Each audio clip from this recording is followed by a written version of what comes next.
Pour cette science, on doit le respecter. Non seulement ça, tu vas poser la question à un savant. Ya cher, j'ai un problème là, je ne sais pas comment il faut faire tout. Il te dit, ok, d'accord, rappelle-moi demain. Il va rester à faire des recherches sur ta question. Pendant que toi, tu seras en train peut-être de ronfler, lui, il est en train de fouiller peut-être le tafsir de Tabari. Il est en train de fouiller le tafsir d'Ibn Kathir. Il est en train de fouiller le tafsir de Shawkani, le tafsir de Abi Ubaid, de Abdurrahman al-Sa'di et j'en passe. Juste pour trouver la réponse à ta question, toi, tu es en train de dormir, de ronfler. Et il va passer peut-être des heures et des heures pour répondre ou pour régler ta situation.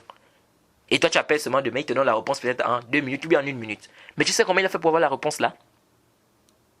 Donc, on doit faire très attention, on doit craindre Allah subhanahu wa ta'ala. De venir faire le turn, de venir mal parler des savants, ça c'est très dangereux. C'est pourquoi vous allez voir que beaucoup de gens qui parlent mal des savants, souvent ils sont malheureux dans leur religion. Ils ne comprennent rien souvent de leur dîne. Ils sont embrouillés. Ils sont embrouillés.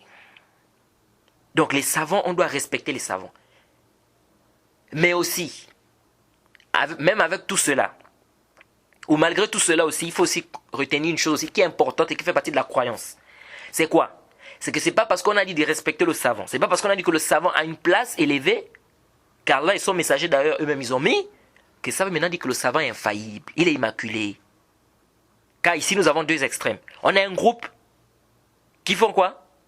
Qui n'acceptent pas qu'on dise qu'un savant s'est trompé. Ils font l'exagération. Donc pour eux, le savant ne peut pas se tromper. On a un autre groupe qui néglige et rabaisse le savant. Vous allez voir beaucoup de gens comme ça. Hein. Il ne va pas te dire comme ça à la bouche que non, le savant ne peut pas se tromper. Non.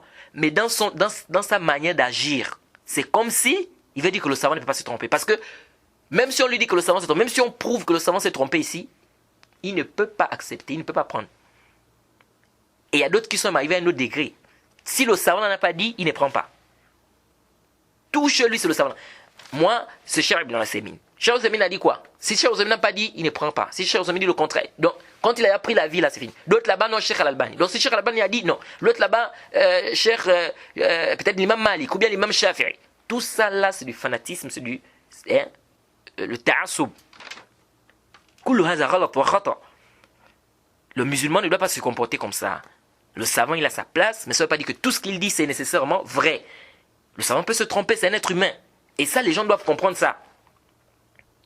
Jay, quand on dit que le savant se trompe, eh bien le savant peut se tromper, c'est un être humain, cela ne voudrait pas dire au Bénin aussi qu'on doit faire quoi? Rabaisser les savants. Donc il ne faut pas aller dans les deux extrêmes. Il faut être au juste milieu, parce que les gens de la Sunna, nous sommes quoi? Au juste milieu.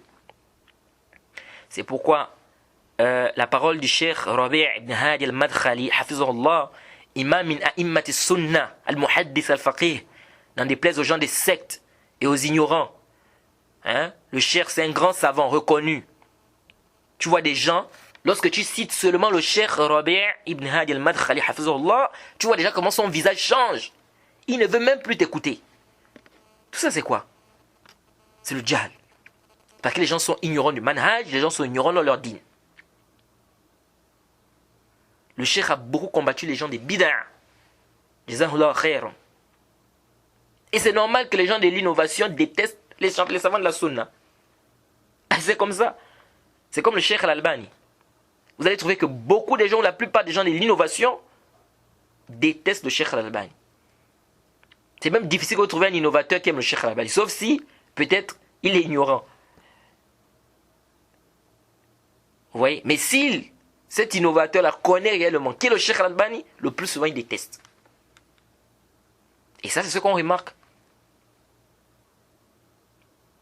Et c'est comme ça. Parce que quand tu es dans une chose et qu'une personne vient te combattre à chaque fois, qu'est-ce que tu vas faire? Tu vas détester cette personne. Et il y a quelqu'un qui me disait une fois, il y a des gens qui aiment beaucoup, il disait que les gens aiment beaucoup le cheikh Ibn al-Uthaymeen, rahimahullah, par rapport au cheikh al-Albani. Beaucoup détestent même le cheikh al-Albani. J'ai dit, mais... Et il me dit quoi après? Il dit parce qu'il trouve que le cheikh al-Uthaymeen était très gentil, il était très doux, c'est peut-être à cause de ça que beaucoup de gens aiment. J'ai dit, mais attends.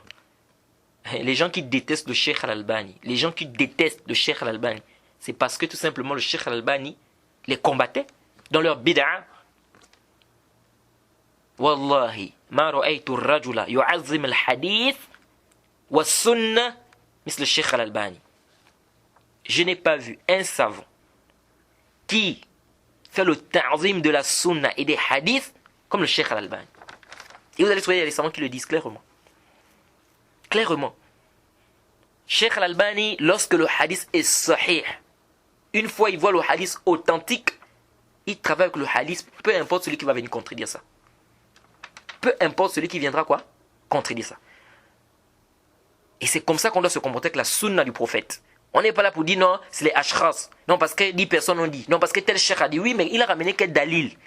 Il faut regarder, il a ramené quel dalil. Si tu es muqallid, c'est autre chose. C'est ton choix de décider d'être muqallid, ça te regarde. Et aussi, il faut rappeler aux gens, parce que les gens aussi font beaucoup d'erreurs.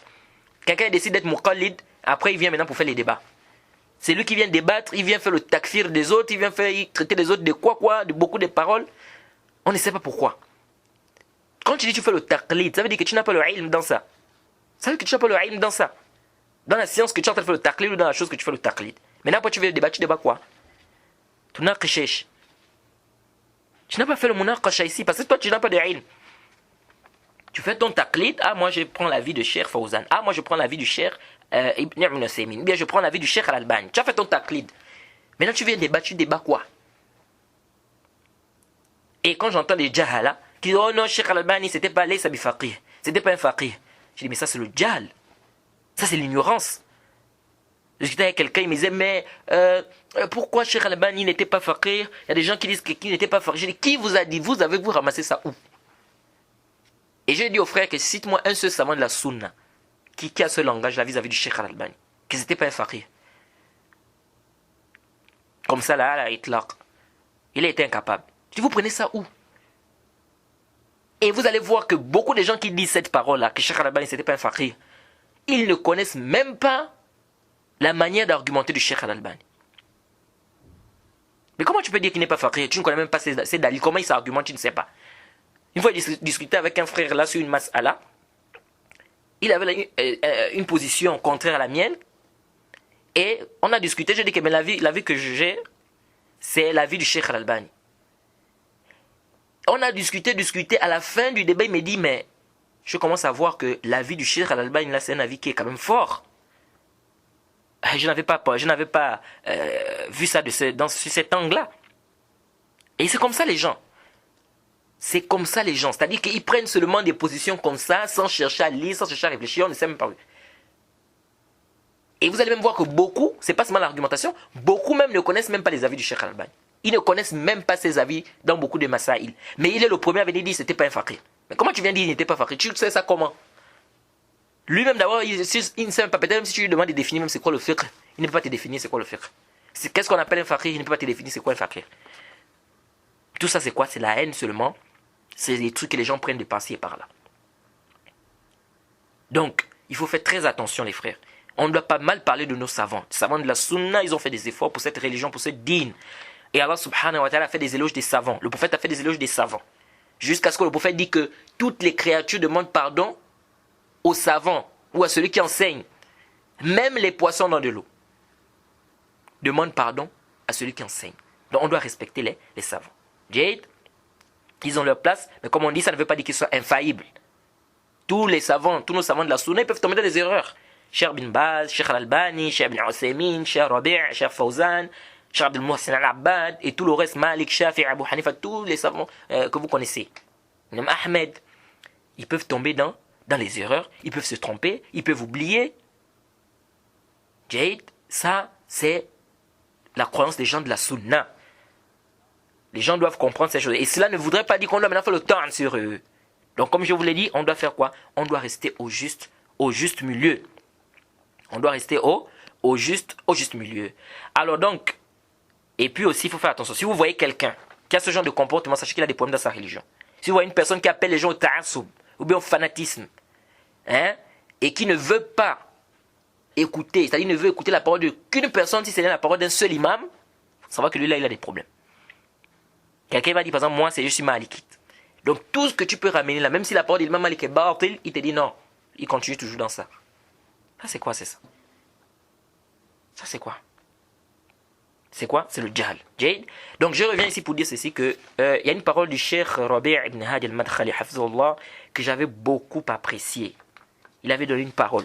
Lorsqu'il avait parlé du sujet de la ruqya dans de l'eau. Est-ce qu'on peut faire la ruqya dans de l'eau? Est-ce qu'on peut lire dans de l'eau, etc., etc.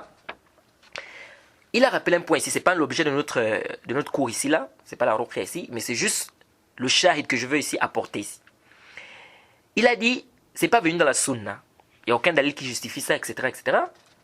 Et voilà la partie qui m'intéresse. Il dit, même si, écoutez, hein, le cheikh Rabi' il dit ceci, il dit, même si certains de nos savants ont dit que c'est permis de le faire, c'est-à-dire c'est permis de lire dans de l'eau, il dit, mais il n'y a aucun dalil qui justifie cela. Et ce sont eux. Arju an tantabihu. Suivez attentivement ici. Il dit quoi? Il dit, et ce sont eux, les savants, qui nous ont appris à ne pas accepter un sujet sauf avec une preuve. Allahu Akbar. Écoutez ce que le cheikh Robert dit ici. Il dit, il n'y a aucun dalil qui justifie cela, même si certains de nos savants ont dit que c'est permis, mais ce sont eux les savants qui nous ont appris ou qui nous ont enseigné qu'on ne doit pas accepter un sujet s'il n'y a pas un dalil. Vous voyez? Donc pour montrer clairement ici que l'aqida des gens de la sunna, c'est que le savant il a sa place. Mais si le savant sait qu'il vient avec, il n'y a pas un dalil, on prend la vie du savant, l'on met ça à côté. Ou s'il apporte quelque chose qui contredit par exemple un nas, on prend ça, on met ça à côté. Et on lui donne l'excuse parce que le savant peut faire, peut-être il n'a pas eu le dalil, ou bien il a fait un ijtihad, comme le prophète a dit, et l'ijtihad il peut se tromper. Vous voyez? Donc, on donne au savant son excuse. Mais nous on ne doit pas le suivre dans son erreur. Ça c'est très important les frères de comprendre ça. Donc on est ici dans la religion. Oui, le cheikh tel a dit oui, mais il a ramené quel dalil? S'il n'y a pas de dalil, on prend ça, on met ça à côté. On prend celui qui a le dalil.